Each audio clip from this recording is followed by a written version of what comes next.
Super കൺമണി സീരിയലിന്റെ ഏറ്റവും പുതിയ പ്രൊമോ റിവ്യൂയിലേക്ക് എല്ലാ കൂട്ടുകാർക്കും സ്വാഗതം. അങ്ങനെ കൺമണിയും കൃഷിയും കൂടി കേണൽ സാറിന്റെ വീട്ടിലൊക്കെ പോകുന്നുണ്ട്. നടന്ന കാര്യങ്ങളൊക്കെ പറയുന്നു. സാറിന്റെ അവസ്ഥ കണ്ടിട്ട് വിഷമമാകുന്നു.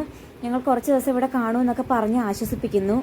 അതിനുശേഷം സുദേവനാണെങ്കിൽ നമ്മുടെ സുമിത്രയെ വിളിച്ച് പറയുന്നുണ്ട്, മാനസ ഇവിടെ തന്നെയുണ്ട്, വന്നു കഴിഞ്ഞാൽ അവളെ നമുക്കൊന്ന് കൂടെ ചേർത്ത് നിർത്താം, അത് നമ്മുടെ ശത്രുക്കൾക്ക് നല്ലൊരു തിരിച്ചടി കൊടുക്കാൻ ഉപകാരമായേക്കും എന്നൊക്കെ പറയുന്നത് കേട്ടിട്ട് നമ്മുടെ സുമിത്ര അവിടെ എത്തി മാനസയെ കണ്ട് കാര്യങ്ങളൊക്കെ പറയുന്നു. അതായത് ബലരാമനെ സുമിത്ര കുത്തിപ്പരിക്കേൽപ്പിച്ചു എന്നും ഭാഗ്യശ്രീയും ബലരാമനും ഇപ്പം വീട്ടുതടങ്കലിലാണ്, പുറത്തേക്ക് വിടുന്നേ ഇല്ല, കഷ്ടിച്ച് ജീവൻ തിരിച്ചു കിട്ടി എന്നല്ലാതെ നല്ലൊരു തിരിച്ചടി കൊടുത്തിട്ടുണ്ടെന്നൊക്കെ പറയുമ്പോൾ നമ്മുടെ മാനസയ്ക്ക് അത് സന്തോഷമാകുന്നുണ്ട്. അതോടൊപ്പം തന്നെ മീര ഡോക്ടറെ കുറിച്ചും മാനസയോട് പറയുന്നുണ്ട്, കുറച്ച് ദിവസം അവിടെ നിൽക്കട്ടെ, ബലരാമനെ ഓക്കെ ആയതിനു ശേഷം മീര ഡോക്ടർ വഴി വേണം നമുക്ക് ചില കാര്യങ്ങൾ ചെയ്യാൻ, നമുക്കെല്ലാം നോക്കാം. മാനസയ്ക്കാണെങ്കിൽ ഒറ്റ ഡിമാൻഡ് മാത്രമേ ഉള്ളൂ, അതായത് കൺമണിയും കൃഷ്ണനെയും തകർക്കുക. വെറുതെ അങ്ങ് തകർത്താൽ പോരാ, കൺമണിയും കൃഷ്ണനെയും രണ്ടായിട്ട് പിരിച്ചു കൊടുക്കണം. അതിനുവേണ്ടി ഏത് രൂപത്തിൽ കൂടെ നിൽക്കാനും മാനസ തയ്യാറാണ്.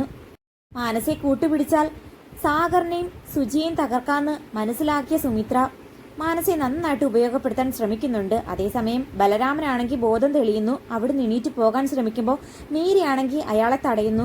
പിടിച്ച് ആ ബെട്ടി തന്നെ കടത്തിയിട്ട് പറയുന്നു, നമ്മൾ രണ്ടുപേരും ഇവിടെ പെട്ടിരിക്കുകയാണ്, നമ്മളെ രണ്ടുപേരും ഇവിടെ ലോക്ക് ചെയ്ത് വെച്ചിട്ടാണ് അവർ പോയിരിക്കുന്നതെന്ന്. ബലരാമനാണെങ്കിൽ ഇതുവരെ മീരയെ പരിചയമൊന്നുമില്ലല്ലോ, അതുകൊണ്ട് തന്നെ ചോദിക്കുന്നുണ്ട് ആരാണ് എന്താണെന്നൊക്കെ ചോദിക്കുമ്പോൾ മീര പറയുന്നു, താനൊരു ഡോക്ടറാണ്, മാത്രമല്ല സ്പെഷ്യലിസ്റ്റ് ആയിട്ടുള്ളൊരു സർജനാണ്, ബാലു സാറാണ് തന്നെ ഈ വീട്ടിലേക്ക് കൂട്ടിക്കൊണ്ടുവന്നേ. വീട്ടിൽ വന്നതിന് ശേഷമാണ് അറിഞ്ഞത് താങ്കൾക്ക് വയ്യാണ്ടായി കിടക്കുന്ന കാര്യം. താങ്കളുടെ സഹോദരിയായ ഭാഗ്യശ്രീ ഉപദ്രവിച്ചു എന്നാണ് എന്നോട് കള്ളം പറഞ്ഞത്. പക്ഷെ പോലീസിനെ അറിയിക്കാൻ പോയ സമയത്താണ് അവരുടെ ശരിക്കുള്ള രൂപം ഞാൻ തിരിച്ചറിഞ്ഞെന്നൊക്കെ മീര പറയുന്നു. നിങ്ങളുടെ അനിയത്തി ഭാഗ്യശ്രീ എന്നോട് എല്ലാ സത്യങ്ങളും തുറന്നു പറഞ്ഞു, നിങ്ങളെ അവർ ചതിക്കുമായിരുന്നല്ലേ. മീര അങ്ങനെയൊക്കെ പറയുമ്പോൾ ശരിക്കും പറഞ്ഞാൽ ബലരാമന് നല്ല സങ്കടമാകുന്നുണ്ട്.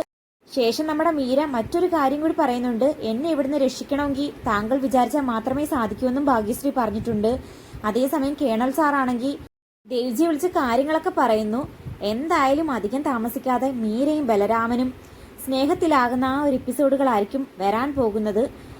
എന്തായാലും സുമിത്രയുടെയും മാനസയുടെയും അടുത്ത പ്ലാൻ പൊളിയാൻ പോകുന്ന ആ ഒരു നിമിഷത്തിലേക്കും കഥ മുന്നോട്ട് പോകും.